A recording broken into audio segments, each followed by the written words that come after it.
گھر اور معاش محبتیں رہے دل میں، ہو عافیت گھر میں۔ الحمدللہ رب العالمین والصلاة والسلام علی سید المرسلین، اما بعد فاعوذ باللہ من الشیطان الرجیم، بسم اللہ الرحمن الرحیم۔ الصلاة والسلام علیک یا رسول اللہ وعلی آلک واصحابک یا حبیب اللہ۔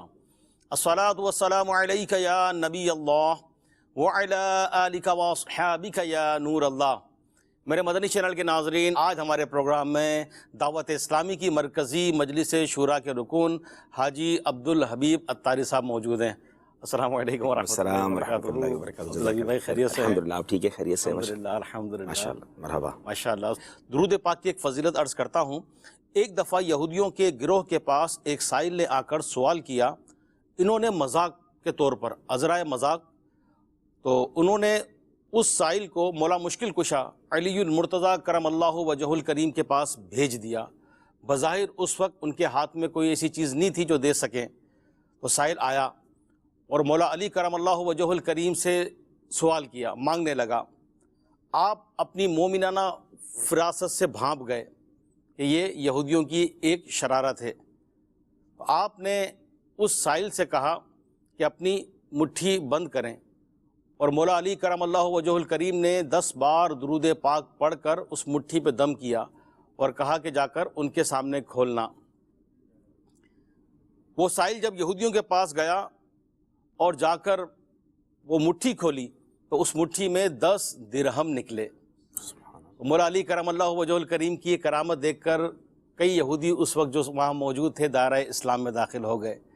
تو میرے مدنی چینل کے ناظرین، درود پاک کی بھی فضیلت، اللہ والوں کی فضیلت، تو ہمیں چاہیے کہ خوب درود و سلام بھی پڑھتے رہیں، اللہ والوں سے اپنی نسبتیں مضبوط رکھیں، انشاءاللہ ان کے صدقے بیڑا پار ہو جائے گا۔ صلو علی الحبیب صلی اللہ تعالی علی محمد صلی اللہ علیہ وسلم۔ آج کا جو ٹاپک ہم حاجی عبدالحبیب بھائی کے ساتھ ڈسکس کریں گے وہ ہے رمضان کی تیاری کیسے کریں۔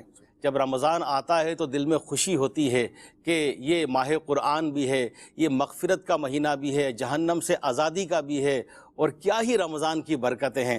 تو مختلف لوگ مختلف طریقے سے تیاریاں کرتے ہوں گے، کوئی سحری کی، کوئی افطاری کی، کوئی کاروبار کی، اور اللہ کے کئی ایسے نیک بندے ہیں کہ جو عبادت کر کے، نیکیاں کر کے، اور اس مہینے کے استقبال کے لیے تیار رہتے ہیں۔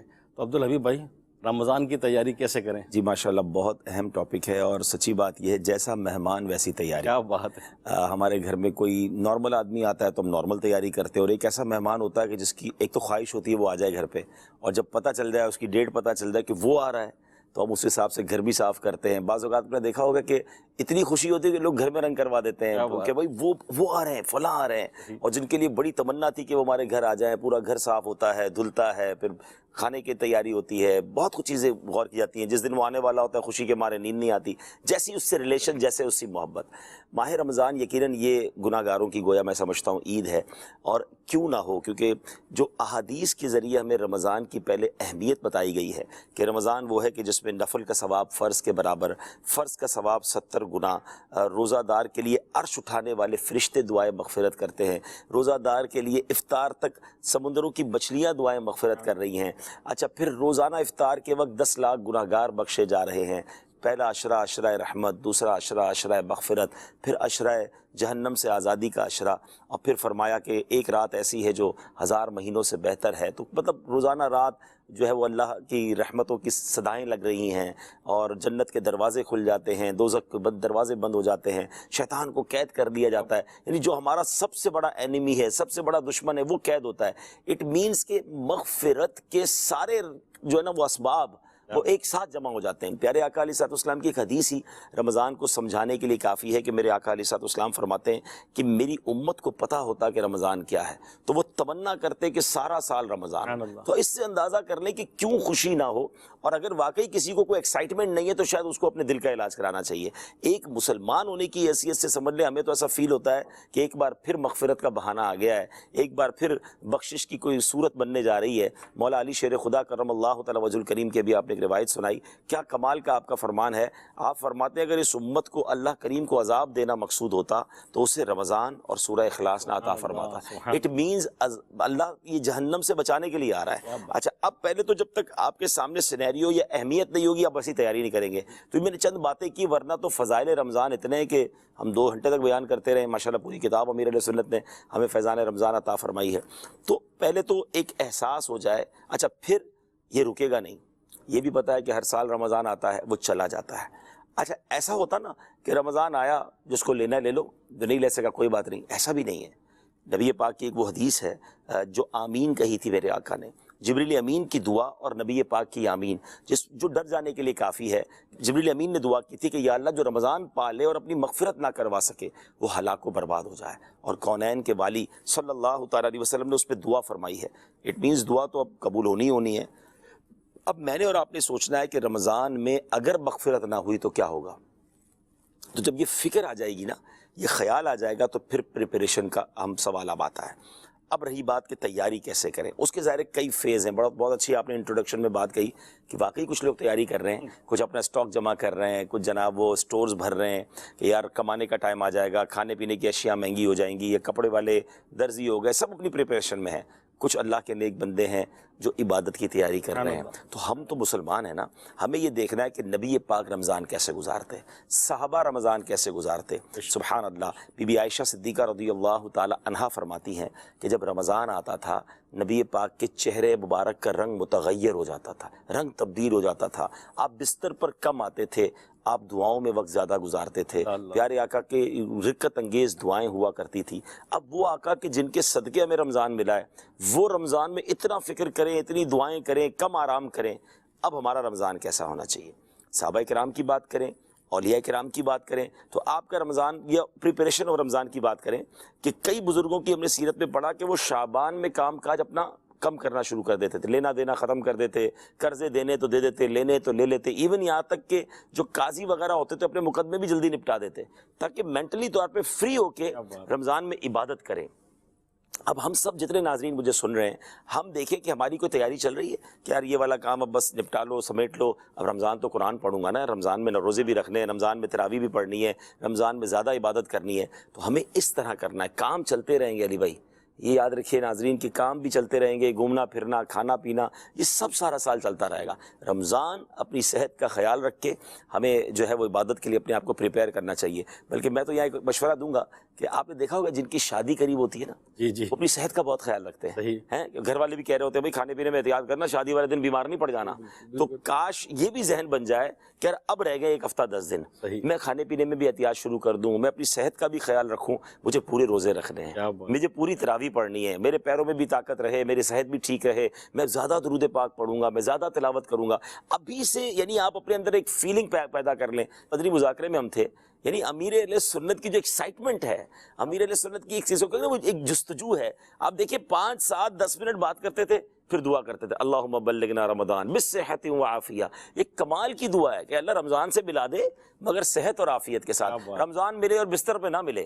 تو سبحان اللہ، یہ بڑوں کی بڑی باتیں ہوتی ہیں. اور امیر اہل سنت جیسا معاشق رمضان، وہ تو ایسا لگتا ہے سارا سال ہی رمضان کی دعا کر رہے ہوتے ہیں، ہم دیکھتے بھی ان کا انداز. تو یہ ہے پریپریشن آف رمضان. میں نے بتایا کہ جیسے عید کا دن آتا ہے نا، عید تو رمضان کے اگلے دن ہی ہے صبح. جی عید کی نماز میں امین بھائی نے کہا کہ میں نے خود امیر علیہ سنت کی دعا سنی کہ اللہم بلغنا رمضان، اللہ اگلے رمضان کے لیے، اگلے رمضان جلدی ملا دے. کیا بات ہے، سبحان اللہ. پریپریشن سیکھے تو کوئی امیر علیہ سنت سیکھے. کیا بات. ہم ایک سوال کرتے ہیں اپنے ہر پروگرام میں، تو آئیے دیکھتے ہیں آج کا سوال. سوال: حضرت لال شہباز قلندر رحمت اللہ علیہ کا سلسلہ نسب 13 واسطوں سے کن سے جا ملتا ہے؟ نمبر 1 امام باقر رضی اللہ عنہ، نمبر 2 امام زین العابدین رضی اللہ عنہ، نمبر 3 امام موسیٰ کاظم رضی اللہ عنہ، نمبر 4 امام جعفر صادق رضی اللہ عنہ. میرے مدنی چینل کے ناظرین، رمضان کی تیاری کیسے کریں؟ عبدالحبیب بھائی نے بھی بتایا یہ کہ اپنی صحت کا بھی خیال رکھیں. بعض اوقات کہتے ہیں نا کہ کسی کام سے پہلے اپنے آپ کو وارم اپ کرنا، تو کئی ایسے ہیں عبدالحبیب بھائی، ایک دفعہ یاد آیا کہ امیر علیہ سنت کے پاس کوئی آئے کہ میں مدینہ جا رہا ہوں، اب دعا کریں کہ وہاں جا کر عبادت کروں۔ امیر علیہ سنت نے فرمایا کہ بیٹا عبادت تو یہیں سے شروع کر دیں، ایسا ہی ہے، کہ پہلے سے ایسا ہی ہے۔ تو رمضان آئے تو ہم قرآن شروع کریں اور عبادت بڑھائیں، یا ابھی سے تہجد، اشراق، چاش، با جماعت نمازیں، تلاوت ابھی سے ہم اسٹارٹ لے لیں؟ علی بھائی اس کے دو پہلو ہیں، ایک تو یہ جو ایسے آپ نے کہا کہ رمضان سے پہلے تلاوت کا شوق، کچھ درود پاک کی کثرت، ہو سکے تو نفلی روزے رکھنا شروع کر دیں تاکہ رمضان کی پریکٹس بھی ہو جائے۔ اس کے ساتھ ساتھ میں سمجھتا ہوں اس سے زیادہ ایک اہم چیز ہے کہ گناہوں سے بچنے کی عادت ابھی سے شروع ہو جائے، سبحان اللہ، کیونکہ ایسا نہیں ہوگا کہ چاند نظر آیا تو بٹن دبے گا اور ساری عادتیں ختم ہو بڑی جائیں گی۔ پیاری بات کہی آپ، کیونکہ پرابلم یہ ہے کہ رمضان میں گناہ کرنا یہ بڑی پنشمنٹ کا باعث ہے، اور اس کو اس طرح لاجیکلی سمجھیں کہ کوئی بندہ مسجد کے باہر کوئی غلط کام کر رہا ہے، معاذ اللہ گالی دے رہا ہے یا میوزک چلا رہا ہے، حرام ہے، ناجائز ہے، لیکن اگر وہی کام مسجد میں آ کے کرے تو لوگ کہیں گے یہ کیا کر رہے ہو اللہ کے گھر میں؟ کوئی مسجد کے اندر اگر کوئی پاکستان کے اندر گناہ کرتا ہے، نہیں کرنا چاہیے، بڑا غلط بات ہے، لیکن اگر کوئی مکے میں جا کے کرے تو لوگ کہیں گے کیا ہو گیا، اور ایک گناہ وہاں لاکھ گناہ کے برابر ہے۔ بالکل اسی طرح جہاں رمضان میں نیکیوں کا اجر بڑھا دیا جاتا ہے، وہاں گناہ پر پنشمنٹ بھی زیادہ ہے۔ اب چاند نظر آیا، جھوٹ کی عادت باقی ہے، چاند تو نظر آ گیا مگر حرام دیکھنے کی عادت باقی ہے، حرام کمانے کا طریقہ موجود ہے، لڑائی جھگڑے کا عادت پڑی ہوئی ہے پہلے سے ہی، اور جناب بہت سارے گناہ جو ساتھ چل رہے ہیں۔ تو ایسا تھوڑی ہوگا کہ چاند آتے ہی آپ کا بٹن بند ہو جائے گا، وہ عادتیں آپ کو گناہ کروا رہی ہوں گی، اور کہیں ایسا نہ ہو سارا سفر بیکار ہو جائے۔ ہمیں تو ابھی سے اپنی عادتوں پر نظر کرنی کہ نہیں یار یہ کام آج سے بند، یہ ان لوگوں کے ساتھ اب نہیں بیٹھنا ہے، یار یہ میں نے دیکھنا بند کر دینا ہے، کہیں ایسا نہ ہو رمضان میں بھی دیکھ لوں۔ تو ابھی سے دروازے بند کیجئے گناہوں کے، تاکہ گناہ کے ساتھ رمضان میں داخل نہ ہوں۔ اور یہ بھی ایک رمضان کی تیاری ہے کہ میں اب سے اپنے آپ کو گناہوں سے بچاؤں، اور پھر رمضان میں رب سے خصوصی دعا کروں کہ مولا اب بچائی رکھنا، اب عادتیں سدھری جائیں، اب ان عادتوں کی طرف پلٹ کرنا ہوں۔ تو یہ بھی ایک تیاری ہے رمضان کی جو ہمیں کرنی لیکن چاہیے۔ جیسا آپ نے فرمایا گناہ چھوڑ دیں، ابھی آپ نے بتایا کہ شیاطین بھی قید کر دیے جاتے ہیں، جی تو شیطان قید ہے تو بندہ اب کیسے گناہ کرے گا؟ یہ کہ اب بھی اس چانس ہے کہ فلمیں، ڈرامے، گانے باجے، ویڈیو گیم کی طرف بندہ چلا جائے گا؟ دیکھیں یہ ہماری زندگی میں پہلی بار تو رمضان نہیں آ رہا نا، اس لیے ہم سب کو پتہ ہے کہ گناہ ہو رہے ہوتے ہیں۔ بڑا ریلیونٹ سوال ہے، اور کچھ لوگوں کے ذہنوں میں آتا بھی ہے کہ یار اگر شیطان بند ہے تو گناہ کیسے ہو رہے ہیں؟ تو بزرگوں نے اس کی بڑی پیاری مثال دی کہ آپ سائیکل چلائیں اور سائیکل چلاتے چلاتے چلاتے پیڈل روک لیں، صحیح، لیکن سائیکل پھر بھی چل رہی ہوتی ہے کیونکہ آپ نے پہلے پیڈل مارے ہوئے ہیں۔ تو یہ جو پرانی عادتیں ہیں نا، شیطان تو بند ہے مگر ہم بھی تو کم نہیں ہے نا، تو ہماری جو عادتیں ساتھ لگی ہوئی ہیں لوگ وہ کر رہے ہوتے ہیں۔ اور یہ پرابلم ہے کہ یہ ہمیں یقیناً بہت ساری چیزوں سے انسان بچ جاتا ہے، لیکن جو عادتیں لگی ہوئی ہوتی ہیں نا، اس میں میں سمجھتا ہوں بہت سارا کردار موبائل کا ہے۔ صحیح فرمایا۔ اگر موبائل کے ہر گروپ میں رہنا ہے، ہر پیج کو لائک کرنا ہے، رمضان کے اندر بھی جناب آن کریں گے موبائل، پتہ نہیں کیا آنکھوں کے سامنے آ جائے، کیا کانوں کے سامنے آ جائے، ابھی سے رائٹ آف کرنا شروع کریں، دروازے بند کرنا شروع کریں۔ کچھ ایسے دوست ہوتے ہیں جو گناہوں کی طرف لے جاتے ہیں، یار ان دوستوں سے ابھی سے دور ہو جاتا ہے کہ رمضان میں نہ جانا پڑے۔ تو یہ پلاننگ ہونی چاہیے، اور پھر آگے انشاءاللہ بات کریں گے کہ رمضان میں اور کیا کیا تیاری کریں، لیکن گناہ سے بچنے والا ذہن اگر ابھی سے بن جائے نا تو میں سمجھتا ہوں یہ بہت بڑا کام ہو جائے گا۔ گناہ سے متعلق جو آپ نے کہا، میرے مدنی چینل کے ناظرین، رکن شورا حاجی عبدالحبیب بھائی ماشاءاللہ جس طرح تربیت فرما رہے ہیں اور جس طرح ماشاءاللہ مدنی پھول دے رہے ہیں، اللہ پاک نے ان کو ایک صلاحیت بھی دی ہے، دعوت اسلامی کے مبلغ بھی ہیں، ہمارے بہترین شورا کے رکن بھی ہیں، ان کی بڑی ٹریولنگ بھی رہتی ہے، لوگوں سے بہت واسطہ بھی رہتا ہے۔ تو ابھی عبدالحبیب بھائی کی گفتگو جیسے کہ گناہوں سے بچنا، تو ایک سوال اور ذہن میں آتا ہے عبدالحبیب بھائی کہ کئی لوگ تو یہ ہوتا ہے کہ چلیں یار اب سحری کا وقت ختم ہو گیا نا، اب ہم روزے میں داخل ہو گئے، اب غروب آفتاب تک ہم روزے میں ہیں، اب تو گناہوں سے بچیں گے، اب مغرب ہو گئی، روزہ کھل گیا، تو اب جو ہے وہ رمضان شو کے نام پر تو یہ دیکھنا تو وہ دیکھنا، یا آخری ٹائم پر بعضوں کا ٹائم پاس نہیں ہوتا تو چلو میں کچھ دیکھ نہیں رہا، چلو ویڈیو گیم ہی لے کر بیٹھ جاؤں، کچھ ٹائم پاس ہو جائے، تو کیا فرمائیں گے؟ جی بہت اہم بات آپ نے کہی، اور یہ بڑا پرابلم ہے کہ یا تو روزے میں کچھ شریف بن جاتے ہیں، اور روزے کے بعد اب روزہ ختم ہو گیا، روزہ ختم ہوا ہے رمضان ختم نہیں ہوا۔ رمضان کی راتوں میں تو رحمت کا ندا دینے والا فرشتہ ندا دیتا ہے، کوئی مانگنے والا کہ اس کی دعا قبول کی جائے، ہے کوئی توبہ کرنے والا کہ اس کی توبہ قبول کی جائے۔ وہاں مغفرتیں بٹ رہی ہیں اور لوگ کرکٹ کھیل رہے ہیں، لوگ جناب رات بھر جاگ کر مطلب معاذ اللہ بعض اوقات غلط کام کرتے ہیں۔ ایسا نہیں ہونا چاہیے، بلکہ مجھے مولا علی شیر خدا کرم اللہ تعالی وجہ الکریم والی روایت یاد آئی کہ آپ نے ایک مردے کو عذاب میں دیکھا تھا، اور آپ نے اللہ کریم سے دعا کی کہ مولا اس کو بخش دے، تو ارشاد ہوا کہ اے علی آپ اس کی سفارش نہ کریں، کیونکہ یہ رمضان میں دن میں تو روزہ رکھتا تھا، رات گناہوں سے باز نہیں آتا تھا۔ تو اب آپ سوچیں کہ روزہ بھی رکھتا تھا، افسوس اب ایک اور پہلو یہ ہے کہ بہت بڑی تعداد اب روزہ نہیں رکھ رہی، یہ ایک عجب کہانی شروع ہو گئی ہے، اللہ پاک معاف کرے۔ اور لیکن روزہ رکھ کر رمضان کی راتوں میں گناہ کرنے والے کو عذاب ہو رہا ہے، تو معاذ اللہ جو روزہ ہی نہیں رکھتے ان کا کیا ہوگا؟ تو ایسا بالکل نہیں ہونا چاہیے۔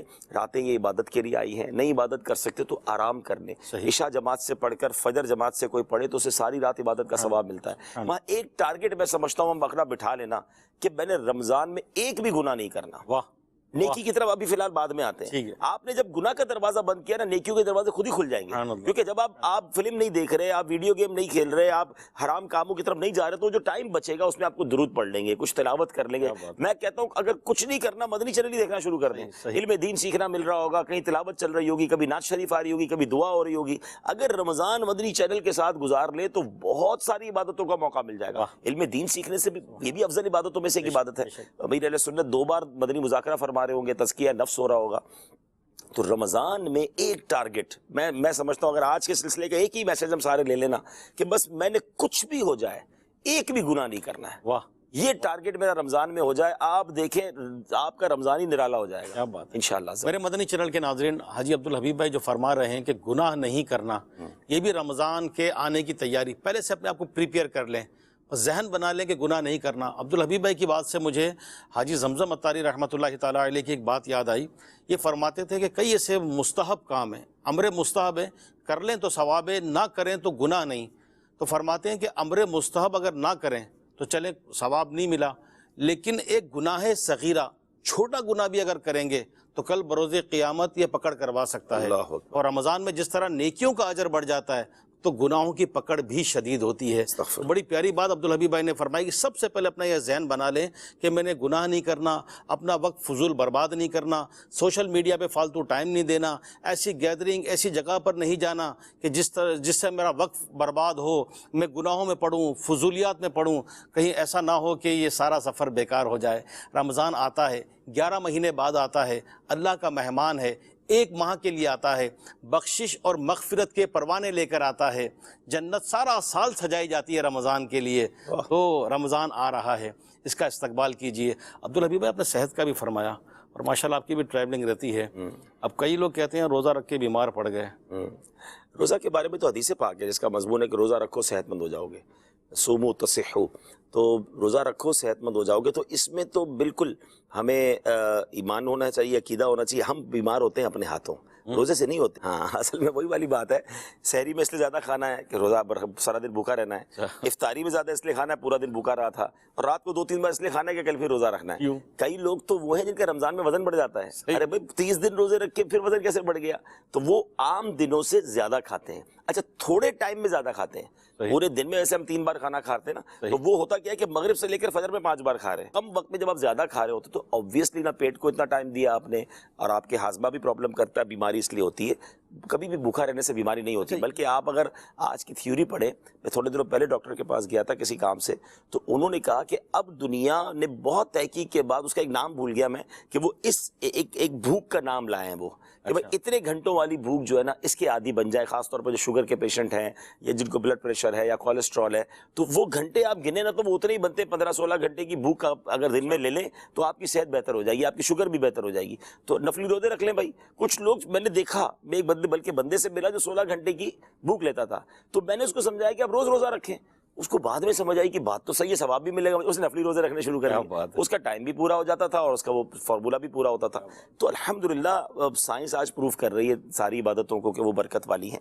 تو صحت کا خیال کے حوالے سے بھی میرے ذہن میں ایک بات تھی، پریپریشن آف رمضان، ہمارا ٹاپک یہ ہے نا، رمضان کی تیاری کیسے کریں۔ تیاری ہو رہی ہے، کچھ ریسٹورنٹ بنائے جا رہے ہوں گے، کچھ رات کے جناب ٹھیلے لگیں گے۔ آپ جب رمضان میں روڈوں پہ نکلے تو ایک بورڈ آپ کو چاروں طرف ایک بھرمار نظر آئے گی، وہ کیا ہے؟ سحری آفر، افطار offer, all you can eat, جتنا کھانا ہے کھائیے، اتنی آئٹم افطار میں۔ مطلب اگر کوئی باہر سے بندہ آئے اور اگر وہ غیر مسلم ہو نا تو وہ آ کر دیکھے لگے لگتا ہے کوئی فوڈ فیسٹیول آیا ہے۔ مسلمانوں کا کوئی تہوار، اسلامی تہوار نہیں آیا۔ وہ پاکستان کی سڑکوں پر یا خاص طور پہ شہر کراچی کی سڑکوں پر نکلے گا نا تو وہ سمجھے گا لگتا ہے کوئی مہینہ ایسا ہے جس میں سب کو زیادہ کھانا ہے۔ اب آپ خود بتائیں، یہ مذاق نہیں ہے کیا؟ یہ رمضان کھانے پینے کے لیے آیا ہے، فوڈ فیسٹیول ہے کیا یہ؟ ہونا یہ چاہیے تھا کہ میں کبھی کبھی پرسوں ترسوں میرا ایک جگہ بیان تھا, میں نے کہا ہاں اچھا دوست نوجوان رمضان میں مل کر کیا بات کرتے ہیں, اور بتاؤ آج سحری کدھر کرنی ہے, صحیح, آج افطار کدھر کرنا ہے, صحیح, آج رات کا کدھر کھانا ہے. ارے یار یہ کیوں بات نہیں ہوتی کہ آج تراویح کدھر پڑھنی ہے, سبحان اللہ, آج تلاوت کدھر کرنی ہے, یار آج دعا کا پروگرام کہیں ہے, یار آج مل کر کہیں ہم ذکر نہ کریں. کیا بات. یعنی رمضان میں یہ افطار آفر, ڈنر آفر, سحری آفر تو لگتی ہے, تراویح آفر, قرآن آفر, یعنی دعا آفر, یہ کدھر ہے؟ یہ تو مغفرت اور عبادتوں کا مہینہ تھا, ہم نے خود اس کو فوڈ فیسٹیول بنا دیا ہے. آپ خود بتائیں نا کہ کیا ہو رہا ہوتا ہے, رات رات بھر دھمال مچی ہوئی ہے, کھانے پینے کی طرح طرح کے کھانے. میں نہیں کہتا ناجائز ہے, لیکن یہی کھانے آپ کو بیمار کر سکتے ہیں. اچھا ٹائم تو لیں گے نا, اگر آپ رات کو بھی تراویح کے بعد بھی کھانے جا رہے ہیں, پھر رات 2 بجے الگ کھانے جا رہے ہیں, سحری کے لیے کہیں اور جا رہے ہیں, ساری رات تو نکل گئی کھانے پینے میں, اور باقی سارا دن ڈکار میں نکل جائے گا, ٹھیک ہے نا, ہاضمولہ کھانے میں نکل جائے گا, پیٹ صحیح کرنے میں نکل جائے گا. ارے اللہ کے بندے, آپ اپنے آپ کو فٹ رکھیں عبادت کے لیے. آپ دیکھیں وہ امیر علیہ السلام بڑی پیاری مثال دیتے ہیں کہ 3-4 تراویح کے بعد چیک کر لیں تو صفوں میں کھانسی کی آوازیں شروع ہو چکی ہوتی ہیں. اس کی بڑی وجہ وہی کہ گرم پکوڑا کھانا ہے, ٹھنڈا شربت پینا ہے, اور دونوں مغرب سے پہلے نپٹانے ہیں, تو پھر اندر لڑائی تو ہوگی نا, پھر گلا بھی خراب ہوگا. لیکن کریں کہ دسترخوان اتنا گھر کی خواتین سجاتی ہیں, اتنی محنت کرتی ہیں بیچاری, دیکھیں یہ دل جوئی نہیں ہوگی, وہ دل جوئی تو ان کی زیادہ ہوگی اگر آپ ان کو کم کام دیں گے تو ان پر تو پریشر ہوتا ہے وہ بیچاری. اچھا یہ بھی ایشو دیکھیں, مغرب جو ہے, ابھی میں نے شروع میں ایک بات کہی تھی کہ افطار کے وقت 10 لاکھ گناہگار جہنم سے آزاد ہو رہے ہیں. سبحان اللہ, سبحان ٹینشن کیا ہونی چاہیے تھی, سارے گھر والے بیٹھے ہوتے کہ یا اللہ آج میرا نام بھی آ جائے, میرے بچوں کا نام آ جائے, میرے ماں باپ کا نام آ جائے. ہماری تو تمنا یہ ہو کہ یا اللہ رہ نہ جاؤں. اور یہ امیر علیہ سنت کی کیفیت ہوتی ہے, یہی مدنی چینل پر کیفیت ہوتی ہے. کوئی افطار کا اہتمام نہیں ہے, ایک ہی فکر ہے, یا اللہ آج بخش دینا, آج ہمارا نام لکھ دے. ہمارے دسترخوان پر بحث پکوڑے ابھی تک نہیں آئے, شربت کدھر ہے بھائی, وہ جلدی فالودہ لاؤ. یعنی سارے گھر میں ایک ہنگامہ مچا ہے کہ پتہ نہیں افطار سے 1 منٹ پہلے تک ساری آئٹمیں آنا فرض واجب ہیں. یار یہ باتیں بھی آ جائیں گی, یار ابھی دعا کر لو. تو دعا کی فکر ہونی چاہیے. اچھا گھر کی خواتین کی دعا کہاں ہوتی ہے, وہ بیچاری آخری وقت تک کچن میں ہوتی ہے. کیا ہی اچھا ہو کہ ہم کہیں یار اپنی کھانے پینے کا ہلکا پھلکا کچھ بھی, بھائی کوئی فروٹ ہی کھا لے. اگر آپ کو افطار, میں آپ کو مشورہ دیتا ہوں, جیسے صحت کی بھی آپ نے بات کی, کہ آپ اگر واقعی ورائٹی بھی چاہتے ہیں نا تو کوشش کریں کہ اس رمضان میں جس کو فرائی چیزیں کہتے ہیں وہ کم کر دیں یا ختم کر دیں. آپ فروٹس پر آ جائیں, آپ 3 قسم کا فروٹ کر لیں, اتنا ہی خرچہ ہوگا اور آپ کو صحت بھی انشاءاللہ رہے گی. آپ اپنے آپ کو ایسیڈیٹی ہوتی ہے, کئی لوگوں آپ نے دیکھا ہوگا رمضان میں میرا سب سے زیادہ جو گولی بکتی ہوگی نا دوائی, وہ ایسیڈیٹی کی بکتی ہوگی. اس کی وجہ وہی ہے کہ آپ نے ایسیڈیٹی والی ساری چیزیں کھائی ہیں, آپ ایسیڈیٹی فری ہو جائیں گے. آپ افطار میں فروٹ کھا لیں, آپ سادہ پانی پی لیں, دعا کریں, نماز پڑھیں, جماعت سے پڑھیں. آپ کے منہ میں ذائقے بعض اوقات ہوتے ہیں, منہ میں بدبو ہو رہی ہوتی ہے, اور لوگ مسجد میں جا رہے ہوتے ہیں مغرب میں, کیونکہ سب وہ کیا نام ہے پیاز والے سموسے کچوریاں کھائی ہوئی ہیں, تو پیاز والا منہ لے کر, بدبو والا منہ لے کر تو مسجد میں بھی نہیں جا سکتے. تو ہم اگر اس کی احتیاط کر لینا, اور ایک بار رمضان ہم اچھا دیکھیں, میں کہوں گا نا کم کھا کر, تو کئی لوگوں کو ٹینشن ہو جائے گی, روزہ بھی رکھوا رہے ہو, کھانا بھی کم کھلا رہے ہو. ایک بار رمضان ہیلدی کھانا کھا کر گزار لیں, اچھا کھانا کھا کر گزار لیں, صحت مند کھانا کھا کر گزار لیں. آپ دیکھیں رمضان میں بہت مزہ آئے گا. کیا بات ہے, کیا بات ہے. میرے مدنی چینل کے ناظرین, واقعی یہ کیفیت تو اگر ہم سوچیں کہ رمضان آ گیا ہے اور افطار کا وقت ہے, دسترخوان سجا ہوا ہے, تو ایک 14, 15, 16 گھنٹے کا بندہ خالی پیٹ ہوتا ہے. عموماً بھی ہم دیکھا جائے تو ایک وقت میں اتنا ساری چیزیں کھانا, لیکن ظاہر بات ہے جب ساری چیزیں آ گئیں تو بندہ کھاتا ہے. جسے عبدالحبیب بھائی نے فرمایا کہ خالی پیٹ رہ کر بندہ بیمار نہیں ہوتا, بلکہ آج تو سائنس کہہ رہی ہے کہ پیٹ کو خالی رکھا جائے, اور ایک ہی وقت میں ٹھنڈا, گرم, آئلی چیزیں, فرائی چیزیں, یہ سب جب لیں گے, میٹھا بھی اور مرچی والا بھی, ہاں جی, ٹھنڈا بھی, ایک کے بعد دوسرا سب چل رہا ہوتا ہے. اچھا شربت ٹھنڈا چاہیے, اور گھر کی خواتین و پکوڑے سموسے جو بنانا ہوتا ہے گرم گرم لے کر آئے, سیدھا توے سے لائیں اور اندر اتار دیں. تو میرے مدنی چینل کے ناظرین, اپنی صحت کا بھی خیال رکھنا ہے.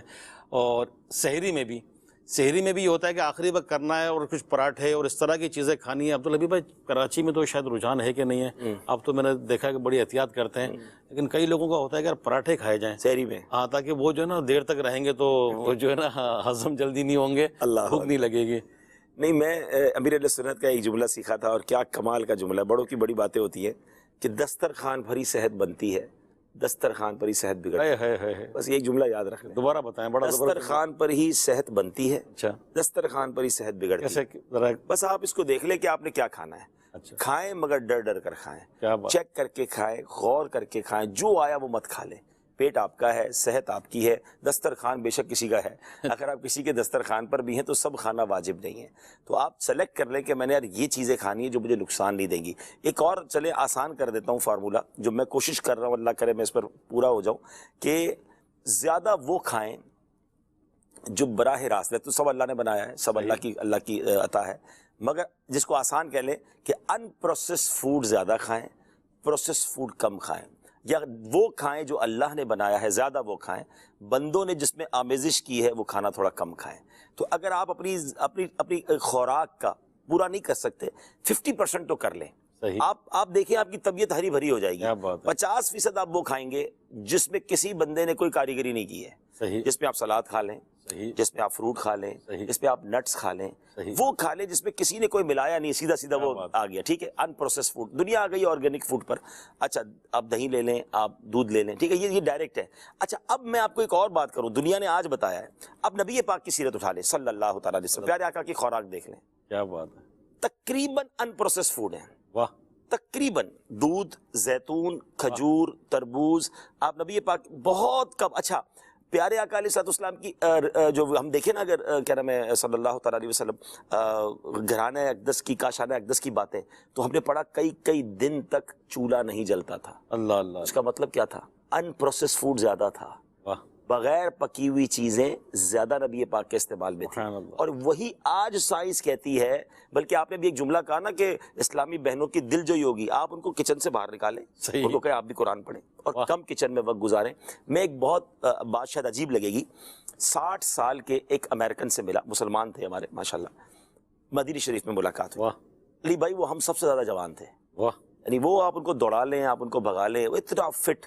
ان کی 2-3 جملے میرے دماغ میں بیٹھ گئے۔ وہ کہتے ہیں عبدالحبیب بھائی، جس گھر میں عورتیں 8 گھنٹے باورچی خانے میں ہوتی ہے نا، اس گھر میں 80% بیماری ہوتی ہے۔ جس گھر میں عورتیں 6 گھنٹے گزاریں گی نا، 60% بیماری ہوگی۔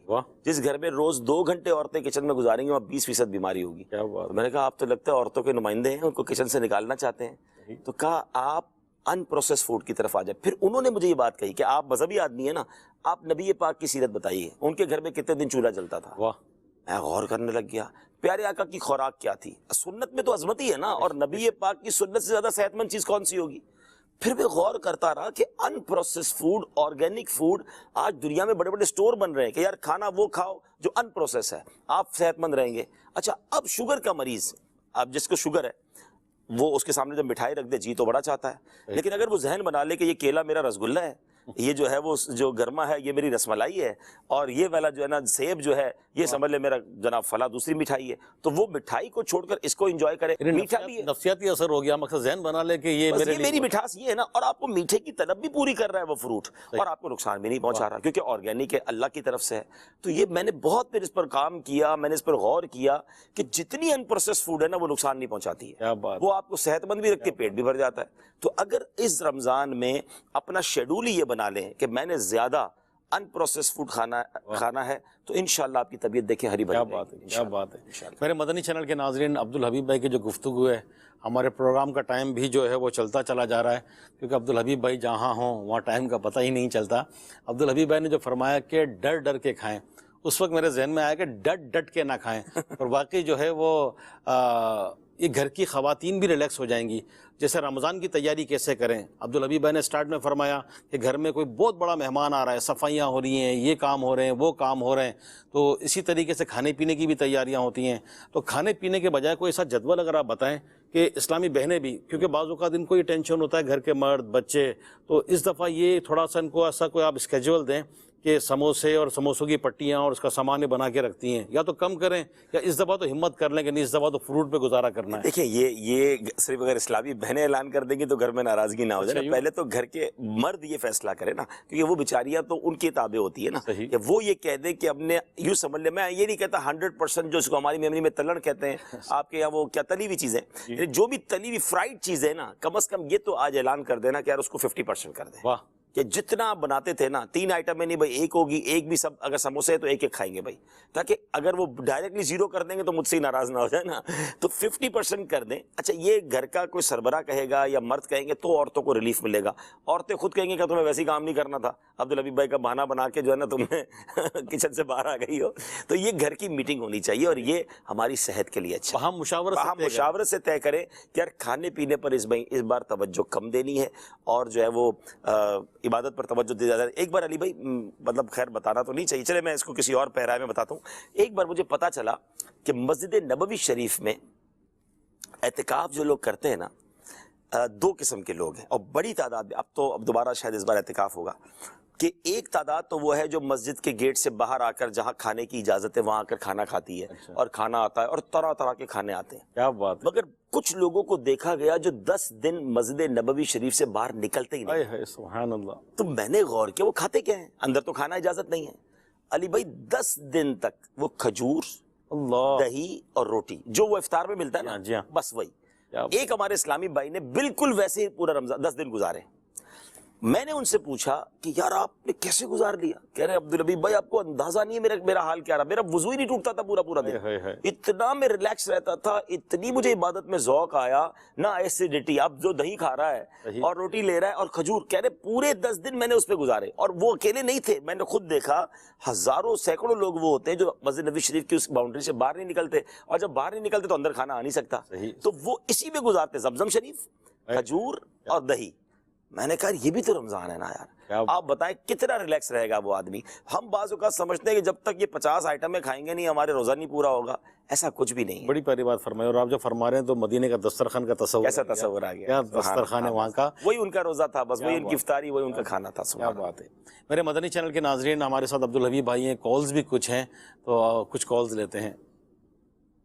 حبیب بھائی آپ کے جدول کے مطابق آپ کسی نہ کسی سفر پہ ہی رہتے ہیں, اس کے باوجود آپ لائیو ٹیلی کاسٹ کرتے ہیں, دینی ازبائش کا سلسلہ کرتے ہیں, پھر غیر ملک جا کر ادھر بھی دین کی تبلیغ کرتے ہیں. حبیب بھائی آپ سوتے کب ہیں اور کیا کیا کرتے ہیں, اس کا شیڈول اور رمضان کی تیاری کے بارے میں ہمیں بھی کچھ تربیت فرما دیں کہ ہم رمضان کی تیاری کیسے کریں. ہم دکاندار ہیں, دکانداری بھی کرنی ہے, تراویح بھی ادا کرنی ہے, روزہ بھی رکھنا ہے, قرآن صاحب کی تلاوت بھی کرنی ہے, ابھی رات چھوٹی ہے دن بڑا ہے, اس کے بارے میں کچھ تربیت فرما دیں. اللہ تعالیٰ آپ کو صحت و عافیت کے ساتھ رمضان کے ساتھ ملائے.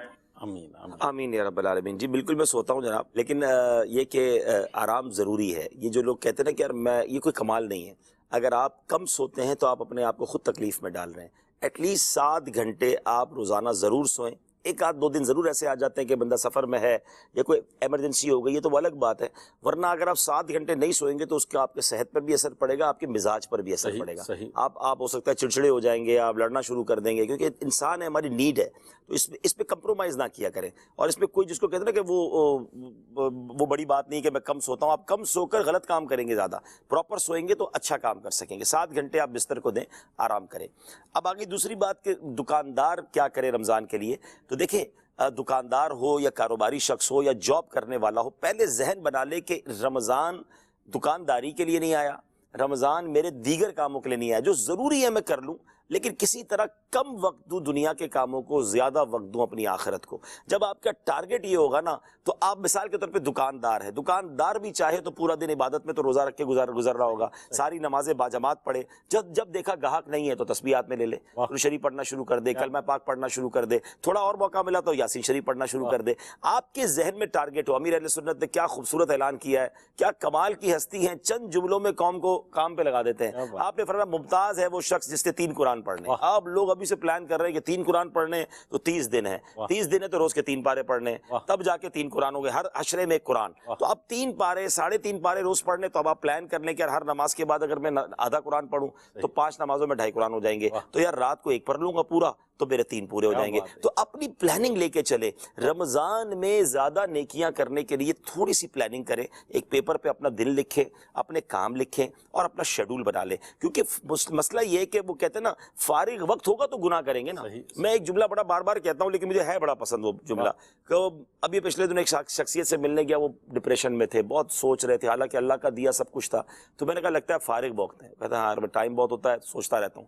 میں نے کہا میں نے کتاب میں ایک جملہ پڑھا ہے کہ میں پریشان نہیں ہوتا کیونکہ مجھے پریشان ہونے کا وقت ہی نہیں ملتا. واہ کیا بات ہے. تو اگر رمضان میں ایک ذہن بنا لینا میں گناہ نہیں کرتا کیونکہ مجھے گناہ کرنے کا ٹائم ہی نہیں ملتا.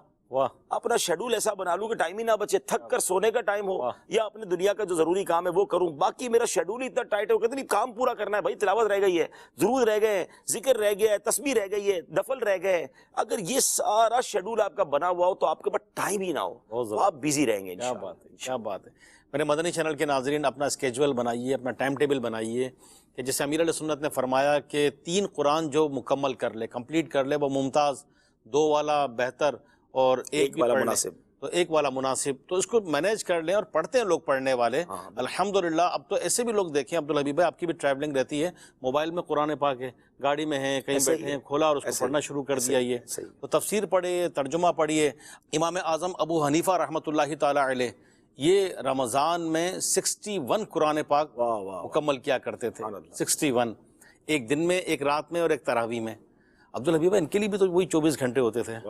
جب یہ واقعات سنتے ہیں نا, کئی ایسے واقعات لکھے ہیں میرے پاس کہ فلاں اتنے قرآن پڑھ لیا کرتے تھے رات میں, دن میں, یہ تو کیسے ان کو کیا ان کے وقت میں برکت ہوتی ہوگی؟ دیکھیں ایک تو پہلی بات ہے کہ پریورٹی, ان کی پریورٹی تلاوت تھی, ان کی پریورٹی یا ترجیح عبادت تھی. پھر اللہ پاک ان کے اوقات میں بھی برکت دیتا ہے. آپ دیکھیں کچھ لوگ جو ہے انہوں نے زندگی میں بہت بڑے بڑے کام کیے. ہم خود سوچتے ہیں یار 60 سال میں اتنے کام, 70 سال کی زندگی میں اتنے کام. سیدی اعلیٰ حضرت کو پڑھیں, اتنی کتابیں کہ لوگ ان کے دن بناتے ہیں کہ ایک دن میں کتنے صفحے لکھے ہوں گے. پہلے آپ اپنا ذہن جب بناتے ہیں نا تو اللہ غیب سے مدد بھی فرماتا ہے. کچھ لوگوں کے واقعی کاموں میں بڑی برکت ہوتی ہے, ان کے اوقات میں بڑی برکت ہوتی ہے. وہ تھوڑی ایک ہی زندگی ان کے پاس بھی ہوتی ہے, ہمارے پاس ہوتی ہے. ان کے کام ہم گنتے تو گنتے چلے جاتے ہیں. تو پہلے آئیں تو ترے نا اس طرف, آپ ذہن بنائیں, پھر اللہ پاک خوب برکت ڈال دے گا. کیا بات ہے انشاءاللہ. میرے مدنی چینل کے ناظرین جو ٹائم ٹیبل مینیج کیا جاتا ہے, تو ایک بہت زبردست عبدالحبیب بھائی کا ایک اینیمیٹڈ وہ ہے, خاکہ کہیں گے یا کلپ ہے, کہ جس میں عبدالحبیب بھائی نے کا کچھ آفس, گھر, فیملی اور یہ, تو ہم اپنے پروگرام میں جو ہے وہ ایک نیک عمل بھی لیتے ہیں. تو ہم دیکھتے ہیں آج کا نیک عمل کیا ہے.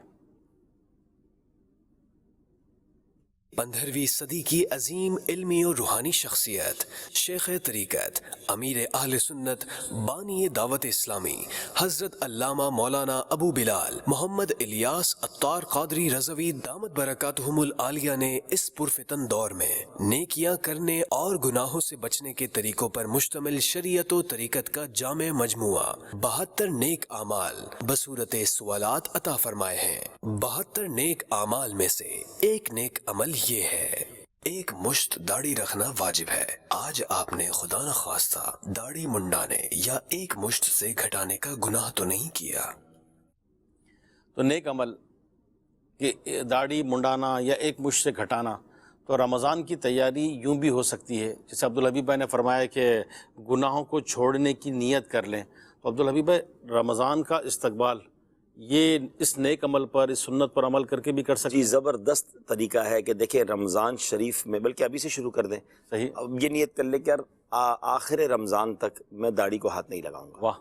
تو اب یہ کیونکہ اب ویسے تو ہونا ہی چاہیے کہ نیت یہی ہو کہ میں داڑھی اب کبھی بھی نہیں کاٹوں گا, ایک مٹھی سے کم نہیں کروں گا. لیکن کہتے ہیں پہلا اسٹیپ تو چڑھے کہ چلے رمضان کے اینڈ تک نہیں کروں گا. اللہ پاک دلوں کو بدل دے, اور اس توبہ کا مہینہ ہے. اور پھر یہاں پر میں ایک اور بات بھی کہوں گا کہ رمضان کی چاند رات, جب عید کی رات آتی ہے, اس کو لیلۃ الجائزہ کہا گیا, انعام ملنے کی رات کہا گیا. اب اس رات لوگ بہت گناہ کرتے ہیں. ایون وہ رات مسجدوں سے جب جاتے ہیں تو عشاء بھی نہیں پڑھ رہے ہوتے, چاند نظر آنے کے بعد فجر میں بھی نہیں آتے, عید کی نماز میں آتے ہیں. تو انڈیلیبریٹلی کہتے تو نہیں ہیں لیکن غیر دانستہ ایسا لگ رہا ہوتا ہے, یہ وہ میسج دے رہے ہوتے ہیں کہ شیطان تو بند تھا تو ہم مسجد میں تھے, اب تو آزاد ہو گیا, ہم تیرا استقبال کرنے آ گئے. یہ بعد اللہ یوں سمجھے کہ اللہ کے غضب کو دعوت دینے والی بات ہے.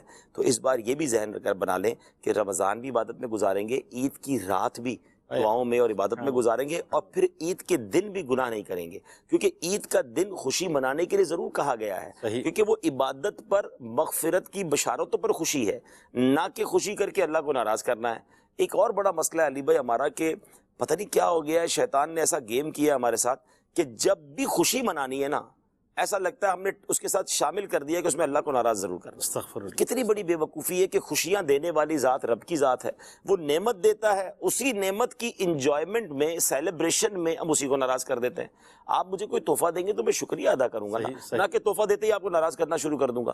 مگر اگر دوسرے زاویے سے دیکھیں, اللہ اولاد دیتا ہے, دوستوں کی پارٹی کرنی ہے, کچھ نہ کچھ ایسا کام کرنا ہے جس میں رب ناراض ہو جائے. بچہ بڑا ہو گیا, برتھ ڈے کرنی ہے, برتھ ڈے میں میوزک, ناچ گانے ایسے کرنے جس میں رب ناراض. اچھا شادی ہو گئی بچے کی, تو شادی میں تو اتنا کچھ کرنا ہے کہ اللہ کے غضب کو دعوت دینا ہے. آپ دیکھیں کہ جب بھی خوشی کا, کسی کو نیا بزنس کی اوپننگ کرنی ہے, نئے گھر کی اوپننگ کرنی ہے, نیا کوئی بھی نیا کام کرنا ہے, بھائی آپ کو کس نے منع کیا دعوت کرے, خوشیاں منائیں.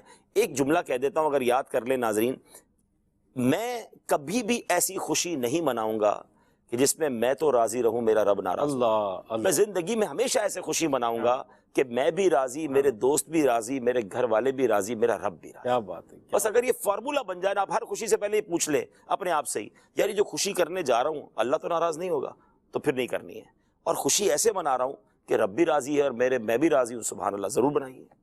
میرے مدنی چینل کے ناظرین, خوشی وہ جس میں اللہ راضی ہو جائے, واہ, اور اللہ کی نافرمانی کر کے پھر ہم مانگتے بھی اسی سے ہی ہیں کہ اللہ یہ بھی دے دے, یہ بھی دے دے, یہ بھی دے دے. بے شک وہ عطائیں فرماتا ہے, لیکن مروت کا بھی تو تقاضا ہے. دنیا میں بھی ہم جس سے مانگتے ہیں, جس کے پاس جاتے ہیں, کیسی عاجزی ہوتی ہے. ہم چاہتے ہیں کہ یہ راضی ہو جائے, اور رب کریم کی تو کتنی نعمتیں, کتنی عطاؤں پر عطائیں ہیں. تو میرے مدنی چینل کے ناظرین, نیکیاں کر کے رمضان گزاریں گے. اس کا ایک بہترین طریقہ یہ بھی ہے کہ دعوت اسلامی کے ساتھ پورے ماہ رمضان کا اعتکاف کر لیجئے. پاکستان کے کئی شہروں میں, دنیا کے کئی ملکوں کے کئی شہروں میں, اور بالخصوص عالمی مدنی مرکز فیضان مدینہ کراچی میں اگر ممکن ہو تو پورے ماہ رمضان کے لیے آ جائیے. میں تو یہی کہوں گا کہ رمضان گزاریے عاشق رمضان کے ساتھ. واہ, کیا کہیں گے عبداللہ؟ سبحان اللہ, زبردست. لائف ٹائم ایکسپیرینس, زندگی کا ایک ایسا ایکسپیرینس ہوگا جس کا کوئی مول نہیں ہوگا, جس کے لیے ممکن ہو یہ ضرور کریں. کیا سبحان بات, اللہ, کیا بات. سبحان اللہ. کال دیجیے گا. رکن شورا کی بارگاہ میں عرض ہے, کچھ تو لوگ ماہ رمضان شریف کے آنے کی بہت زیادہ خوشیاں کرتے ہیں, تو کچھ لوگ اس میں ہٹے کٹے جو روزے نہیں رکھتے ہیں وہ اس کو برا بالا بھی کہتے ہیں, اور روزے بھی نہیں رکھتے ہیں, اس کا دل بھی تنگ ہو جاتا ہے. جو خوشی کرتے ہیں ان کو کیا ملتا ہے, جو اس کا غم کرتے ہیں ان کو کیا ملے گا, اس کے بارے میں رہنمائی فرما دیجیے. دیکھیے, خوشی منانا تو اللہ کے پسندیدہ بندوں کا طریقہ ہے, اور بالکل خوشی منانی چاہیے. اللہ نے نعمتیں عطا فرمائیں, عبادت کا موقع دیا, اور ایسے تو کیسا بندہ ہوگا جو روزوں کو اور عبادت کو بوجھ سمجھے, ان کو توبہ کرنی چاہیے. صحیح صحیح. اللہ ہمیں رمضان کی قدر عطا فرمائے. مزید کال دیجیے گا. جنید بول رہا ہوں ڈیفینس سے. ہمارے رکن شورا جی عبداللبی بھائی صحیح کہ ہماری رہنمائی فرمائیں کہ آپ وہاں پہ بھی سفر کرتے ہیں جہاں پہ مسلمانوں کی اکثریت نہیں ہے, وہاں پہ کھانے پینے اور عبادت کے حوالے سے کیسے مینیج کرتے ہیں. اسی طرح پھر مسلمان ملکوں میں جاتے ہیں, جیسے ابھی کرنٹ آپ بنگلہ دیش سے ہو کر آئے ہیں, تو وہاں پہ فیلنگس کیا ہے عبادت کے حوالے سے, کھانے پینے کے حوالے سے, اس میں بھی آپ اپنے تجربات ارشاد فرمائیں. دوسرا ہے کہ کچھ سال پہلے آپ انڈیا گئے تھے, ہمارے سنیوں کے امام رضا خان علیہ رحمۃ الرحمان کے عرس مبارک میں, تو وہاں پہ دیکھا کہ پبلک امنڈ آئی تھی. جب جس اسٹیٹس پہ آپ کھڑے ہیں, مقام پر کھڑے ہیں, بعضوں کا تکبر, خود پسندی اور اپنے ذاتی کام نکلوانے جیسی ترکیبیں سیٹنگز ہوتی ہیں, تو اس حوالے سے آپ مفید مدنی مشورے فرمائیں کہ جب کوئی اس مقام پر آئے تو اس کو کس طرح اپنے آپ کو سنبھالنا چاہیے تاکہ دین کا نقصان بھی نہ ہو, فائدہ ہو, اور اپنے آپ کو بھی بچانا ہے. اس حوالے سے آپ بتائیں تاکہ ہم سب کی رہنمائی ہو. جزاک اللہ خیرہ. یقیناً دنیا بھر کا ایکسپیرینس الگ ہوتا ہے, اور اللہ کی رحمت سے اب تو ماشاءاللہ دعوت اسلامی جہاں بھی جاتے ہیں اسلامی بھائی مل ہی جاتے ہیں, تو اتنا زیادہ پرابلم کھانے پینے میں یا حلال غذاؤں میں نہیں ہوتا. لیکن میں نے کئی بار بات کہی, اور اس بار بنگلہ دیش کے سفر میں تو مجھے وہ اپنی وہ عادت پر بڑی خوشی ہوئی کہ مجھے فروٹ کھانے کی عادت ہے. کیونکہ بنگلہ دیش کا بنانا بھی پاکستان کے بنانا جیسا ہی ہوتا ہے, وہاں بھی ایپل کا ذائقہ وہی ہوتا ہے, اورنج کا ذائقہ وہی ہوتا ہے. تو آپ کو دنیا کے کئی ملکوں میں آپ ایڈجسٹ نہیں ہو پاتے کھانے پینے میں, یا ان کے ذائقہ آپ کے ذائقے سے ڈفرینٹ ہوتا ہے. اچھا پھر وہاں جا کے فرمائشی پروگرام کریں تو وہ بھی مزہ نہیں آتا کہ یار میرے لیے یہ بنا دو وہ بنا دو. تو سمپل یہ کہ فروٹ مل جائے تو آپ کی گاڑی چل جاتی ہے. تو میں کوشش یہی کرتا ہوں.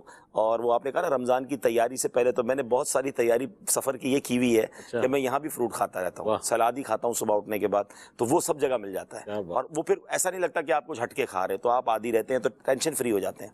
تو وہ بہت اچھا رہا. تو یہ اپنی عادت رکھیں کہ دنیا میں کہیں بھی جائیں تو نہ کیلے کو ذبح کرنا پڑتا ہے, نہ سیب کو حلال کرنا پڑتا ہے.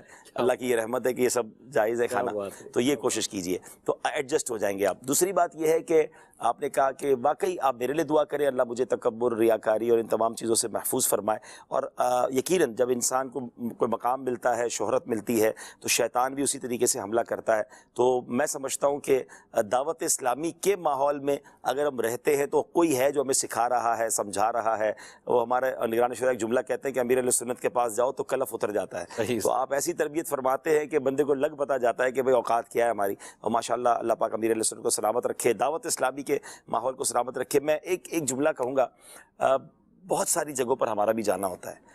جو میں نے ایک چیز دعوت اسلامی میں یونیک دیکھی ہے نا, کہ یہاں بندہ نیکی کر کے بھی شرمندہ رہتا ہے, نیکی کر کے بھی ڈر رہا ہوتا ہے, یار قبول کر, اللہ قبول کر لے, اخلاص نہیں ہے.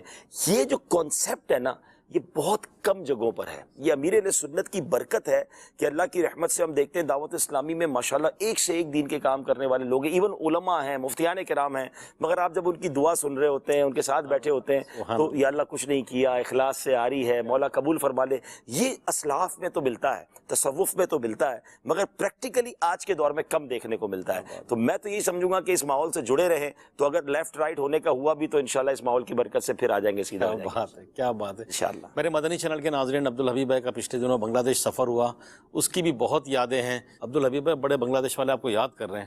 جی اور بالکل. آپ کی جو نا صحبت سے تو وہ ان کو یقین نہیں آ رہا تھا نا, کئی لوگوں کو ابھی تک یقین نہیں آ رہا. بہت پیارے مبلغ ہیں ارمان بھائی. جی تو ہوا یہ کہ ہم کہیں جا رہے تھے تو انہوں نے کافی ریکویسٹ کی کہ آپ ہمارے گھر آ جائیں. تو ان کا گھر تھوڑا سا گلیوں کے اندر تھا. میں گیا ان کے تو گھر, میں نے شورا بھی گیا ان کے گھر. اچھا چلے, یہ مجھے نہیں پتا تھا. تو میں نے کہا یار پھر گاڑی تو نہیں جا سکی کہ میں آپ کے اسکوٹر پہ بیٹھ جاتا ہوں. تو میں ان کے پیچھے بائک پہ بیٹھ گیا. وہ ویسے ہی تصویر بڑی وائرل ہوئی. تو ہوا یہ کہ اب جب بیٹھے نا, تو اب بلیو کریں مجھے فکر ہونی شروع ہو گئی, کیونکہ وہ بائک چلاتے چلاتے میرے پیچھے ہاتھ لگا رہے ہیں. آپ واقعی عبدالحبیب بھائی ہیں؟ اچھا یوں آپ واقعی میرے پیچھے بیٹھے چلتی بائک میں؟ اچھا. مجھے عبدالحبیب بھائی یقین نہیں آ رہا. میں نے کہا خدا کے واسطے بائک چلاؤ, اس نا یقینی کی کیفیت میں کہیں ایکسیڈنٹ ہی نہ ہو جائے. جب بندہ ایکسائٹمنٹ زیادہ ہوتی ہے تو پھر اس کی بائک بھی کنٹرول نہیں ہوتی. میں نے کہا میں بالکل عبدالحبیب ہوں, اتروں گا تو عبدالحبیب ہی لکھ لوں گا, کہیں نہیں جا رہا, مہربانی کر کے اپنی. یقین کرے اس بندے نے 10 بار یہ جملہ پورے راستے میں کہا ہوگا, مجھے یقین نہیں آ رہا. میں نے کہا بار بار پیچھے یوں ہاتھ لگائے نا, کہ آپ بیٹھے تو ہے نا, میں خواب تو نہیں دیکھ رہا. یہ تو بالکل عجیب بات ہے. ایسا یقین کرے ماشاءاللہ بنگلہ دیش کے اسلامی بھائیوں کا پیار مجھے بھی بالکل یاد ہے. میں یہاں مدنی چینل کے ناظرین کو ایک بات بتاؤں کہ یقیناً دعوت اسلامی کے کئی مبلغین کا کردار ہے بنگلہ دیش میں دعوت اسلامی کے مدنی کاموں کے لیے, اور بہت کاوشیں ہیں. کئی اراکین شورا نے سفر کیا, نگران شورا نے کیا, حاجی شاہد صاحب نے سفر کیا, غالباً جانشین امیر علیہ سنت کا سفر نہیں ہوا, لیکن ماشاءاللہ بہت بڑا کردار ہمارے رکن شورا علی بھائی کا, اور ان کے ماشاءاللہ صاحبزادے رضا بھائی کا. ماشاءاللہ یہ کئی میں نے تو اس بار اور تفصیل جانی, کیونکہ میں بہت عرصے بعد گیا تھا. تو ماشاءاللہ یہ تقریباً 2 سال کے قریب کا 1.5-2 سال کے قریب یہ عرصہ وہاں رہے, اپنے گھر والوں کے ساتھ رہے. ماشاءاللہ ان کے صاحبزادے اس وقت بھی بنگلہ دیش کو ایز اے نگران مرکز کی طرف سے دیکھ رہے ہیں. تو اس خاندان کی بڑی قربانی ہے. اور ماشاءاللہ جو جم غفیر آپ نے چٹاگانگ کے شب برات کے اجتماع میں دیکھا, انبلیویبل, یعنی وہاں جس انداز سے دعوت اسلامی کا کام ہو رہا ہے. تو اللہ کریم ان کی بھی اور ان تمام مبلغین کی کاوشوں کو قبول فرمائے. بنگلہ دیش کے ذمہ داران کو اللہ خوش رکھے. سلام. کیا بات ہے, کیا بات ہے. میرے مدنی چینل کے ناظرین, جب دعوت اسلامی کی یہ باتیں سنتے ہیں, دیکھتے ہیں, اور اللہ پاک ہماری محبت سلامت رکھے, اراکین شورا آپس میں بیٹھتے ہیں تو بھائیوں سے بڑھ کر محبت ہیں. اور واقعی دعوت اسلامی کا کام اتنا, اگرچہ ہمارے پاس ذمہ داری ہے, عبدالحبیب بھائی کے پاس بھی کئی شعبہ جات ہیں, لیکن یہ نہیں کہ ہم اگر شورا میں آ گئے یا رکن شورا ہیں تو ہم جواب دہ نہیں ہیں. ہم بھی اپنی ذمہ داریوں کے جواب دہ ہیں. شورا میں بیٹھتے ہیں, کام پورا کرنا ہوتا ہے, ایک ریسپانسبلٹی ہے. بس اللہ کی بارگاہ میں وہی دعا ہے جیسے عبدالحبیب بھائی نے فرمایا کہ اللہ قبول کر لے. آمین آمین. اللہ قبول کر لے, اللہ اخلاص دے. بندہ ظاہری طور پر بھاگ دوڑ کرے, بظاہر محنت کرے, ٹائم دے, وقت دے, سب کچھ کرے, اور رب راضی نہ ہو تو پھر کس کام کا یہ. تو اللہ کریم اپنا کرم فرمائے. عبدالحبیب بھائی, ہمارے پروگرام میں جیسے اسلامی بہنوں کا بھی ہو گیا ٹاپک, روزہ, گناہوں سے بچنا, بچے بھی ہمارے پروگرام کو دیکھتے ہوں گے, تو بچوں کو کس عمر میں روزہ رکھوانا چاہیے, اور آپ کو کیا یاد ہے آپ نے کتنی عمر میں روزہ رکھا تھا؟ میرا خیال ہے 6 سال کی عمر میں، شاید 5-6 سال کی عمر میں پہلا روزہ رکھا تھا، جب بتاتے تھے امی ابو. اور بچے کو 7 سال کے بعد تو ظاہر ہے کہ ذہن دینا چاہیے. امیر علیہ السنت بڑی پیاری تربیت فرماتے ہیں کہ زبردستی نہیں کرنی چاہیے، صحیح کیونکہ یہ ایک صحت کا بھی معاملہ ہے. لیکن یہ کہ جب وہ بلوغت کے قریب ہو جائے تو پھر اس کے بعد تو ظاہر فرض جب ہو جائے گا تو اس سے پہلے ہی کچھ پریکٹس کروانی چاہیے.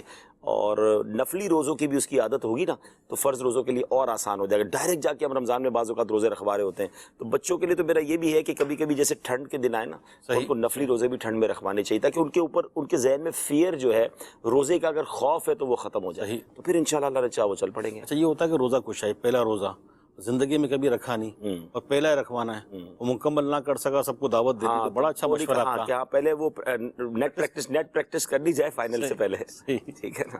کیا بات ہے. یہ میرے مدنی چینل کے ناظرین، پروگرام کا وقت ہمارا بالکل اینڈ کی طرف ہے. ابھی بھائی مدنی عطیات کے لیے کیا فرمائیں گے؟ جی بالکل، عرض یہی کروں گا کہ رمضان کی تیاری ہی یہ بھی ہے کہ رمضان میں صدقہ خیرات کیا جائے، اللہ کی راہ میں خرچ کیا جائے. سب سے پہلے اپنے غریب رشتہ داروں کو دیکھیں، اپنے غریب پڑوسیوں کو دیکھیں. لوگ نارملی بونس دیتے ہیں یا گفٹ بھی دیتے ہیں تو رمضان کے آخر میں جا کے دیتے ہیں، بہتر ہے شروع میں دے دیں تاکہ ان کا رمضان بھی اچھا گزر جائے. اور اس کے بعد اپنی زکوٰۃ میں، اپنے صدقات میں، اپنے فطرے میں دعوت اسلامی کو یاد رکھیں. اتنا بڑا کام، اربوں روپے کے اخراجات ہیں، اور سچی بات یہ ہے کہ جب اتنا بڑا کام دیکھتے ہیں تو جی چاہتا ہے کہ یار یہ کتنا اچھی جگہ پر انویسٹمنٹ ہو رہی ہے، ہمارے پیسوں کے نصیب جاگ رہے ہیں کہ ماشاءاللہ اتنے بڑے دین کے کام میں لگ رہے ہیں.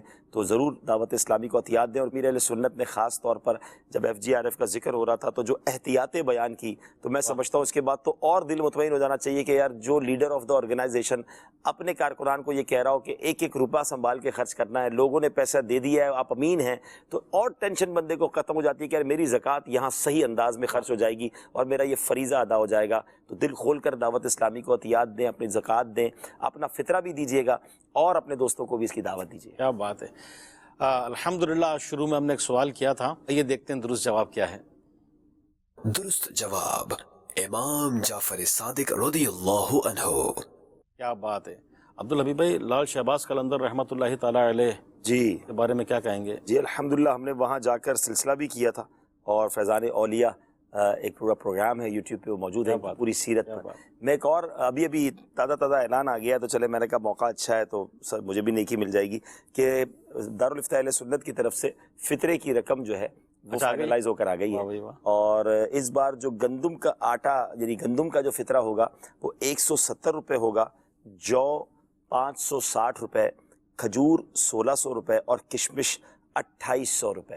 تو اس میں بھی میں عرض کروں گا کہ نارملی فطرہ جو ہے ہم نارملی یہ دیتے تھے، یہ امیر اہل سنت کی خاص توجہ رہی ہے، 2-3 سالوں سے لوگوں کو اویئرنیس ہوئی کہ یار جو 100 روپے 60 روپے 70 روپے اس کی پرچی بنا دیں. کیا اپنے لیے کھانا بھی اسی طرح لیتے ہیں، اپنے لیے لباس بھی اسی طرح لیتے ہیں؟ جن کو اللہ نے نوازا ہے ہم کہتے ہیں ذرا ورائٹی بتاؤ نا، اور کیا کوالٹی کو، اچھا کھانا بتاؤ، اچھے کپڑے بتاؤ، اچھے جوتے بتاؤ، بچوں کے لیے لینے ہیں. اپنی ذات کے لیے جب لینا ہے تو ٹاپ کیٹیگری کی طرف جاتے ہیں جن کو اللہ نے نوازا ہے. جن کو اللہ نے نوازا ہے ان کو فطرہ بھی پھر ٹاپ کیٹیگری کا دینا چاہیے نا. یہ بھی شکرانے کا ایک انداز ہے کہ اللہ تو نے مجھے کروڑوں سے اچھا بنایا تو پھر میں تیری راہ میں خرچ بھی اچھے والا کروں گا. تو انشاءاللہ وہ اسی انداز سے اور اب رحمتوں کا نزول فرمائے گا. تو جس سے بن پڑے وہ کشمش کا فطرہ دیں، باقی کھجور کا دیں، جو کا دیں، باقی 170 روپے بھی دے دیں گے تو فطرہ تو ادا ہو جائے گا، مگر وہاں دل دیکھا جاتا ہے. کیا بات ہے، کیا بات ہے. درست جواب دینے والوں کی قرآن تازی کریں گے. عبدالحبیب بھائی آپ نکالے بھائی، کس کا نام نکالتے ہیں؟ ایک نکالنا ہے، ایک نکالنا ہے. اچھا بسم اللہ الرحمن الرحیم. ماشاءاللہ کیا نام ہے؟ بنت الیاس عطاریہ ہے قصور سے. کیا بات ہے. رمضان پیکیج ہے یہ، تو اس میں اور بھی رسالے ہیں پورے، اس کو لیں بانٹیں بھی. یہ بھی ایک رمضان کے استقبال کا سمجھ لیں ذریعہ ہے کہ دینی کتابیں لیں بانٹیں. رمضان میں بہت سارے مٹھائی کے ڈبے لوگ دیں گے اور بہت ساری آئٹم دیں گے، یا تو اس کی جگہ یہ دے دیں، اور اگر وہ دینا ہی دینا تو اس میں بھی دو پیکیج بھی ڈال دیں. کیا بات ہے. یہ بھی تو ثواب ملے گا نا انشاءاللہ. تو مدنی چینل کے ناظرین سے بھی اجازت چاہیں گے، عبدالحبیب بھائی کا بھی شکریہ ادا کریں گے کہ اللہ پاک قبول فرمائے. ایسا بہت شکریہ، جزاک اللہ، تشریف لائے. صلو علی الحبیب صلی اللہ تعالی علی محمد صلی اللہ علیہ وسلم. گھر اور معاشرہ